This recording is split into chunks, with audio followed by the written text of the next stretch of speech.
What's up, graphic designers? Happy Thursday. Welcome to day 3 of this red ribbon poster project. Yesterday, we learned how to download fonts. We learned how to add layer styles.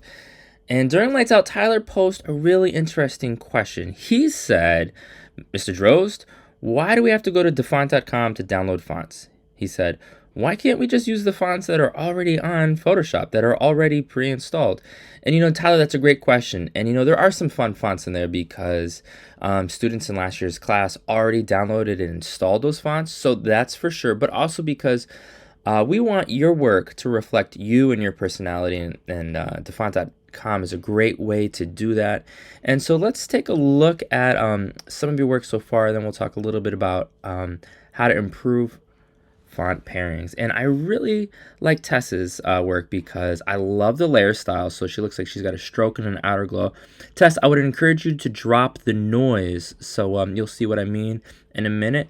And I love the font choice for safe, healthy, and drug-free. I'm wondering if you might consider an alternative font for your names. Likewise, an alternative image for Michael Sarah, because he looks kind of, I don't know, muted or kind of washed out.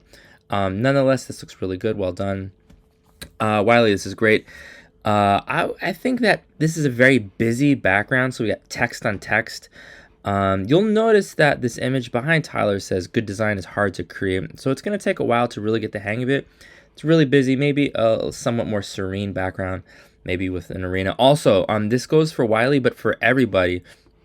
Do you guys see how his the Red Ribbon Week logo is like tucked in the corner? It's right up against the edge of the lower left hand and bottom of the screen. We want to give it a little bit of cushion and shift it up and over as Christina has. Christina, great color scheme. I might consider giving the weekend a white stroke, a white outline layer style. That looks great. Nice job, Dylan.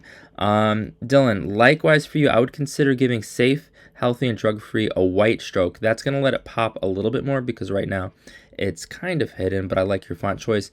And you'll notice, Wiley, that Dylan has a little bit of a cushion for this logo in the lower left-hand corner. Lex, I like this. I'm going to urge you to consider different colors. I think this is fun. This is a fun font choice, although maybe Pledge to Be should be a different font. That might break things up a little bit. That might make things a little bit more exciting. Andrew, you got really excited about this black outline. I think you can drop down the size and maybe consider like breaking up on this text a little bit. Pledge to Be should be a different font. Otherwise, this looks fun. Let's go Jets. Carson, this looks great. We talked yesterday about how we might want to switch up the colors. So maybe this blue on white, white on blue, blue on white. And down here, I think most people would agree that this is a little bit challenging to read. If we zoom in, it makes sense, right?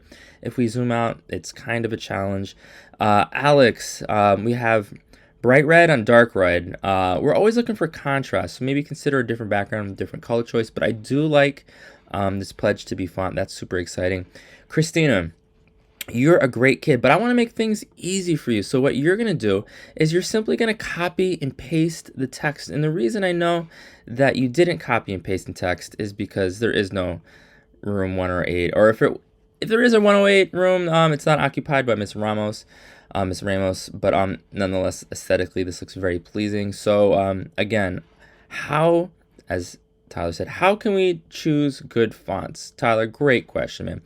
You're going to take a look at this image. You're going to think about what would make a pretty font pairing. So here we got regal and elegant, bold and confident. That looks cool. Stylish and poised, bright and imaginative, nurturing and serene. I don't know about you guys, but I really like that one. Witty and intelligent, established and reliable. Here we've got sophisticated and charming. And we're going to close it out with chic and luxurious. Whoa. That seems a little pricey for my taste.